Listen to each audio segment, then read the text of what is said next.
Hey guys, and welcome back to this channel.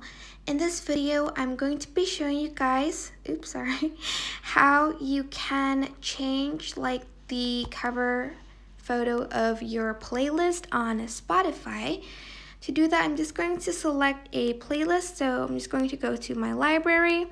And for instance, I want to change the fairy tale cover photo. I'm just going to select that and click on the three dots and press the three dots over here and press edit.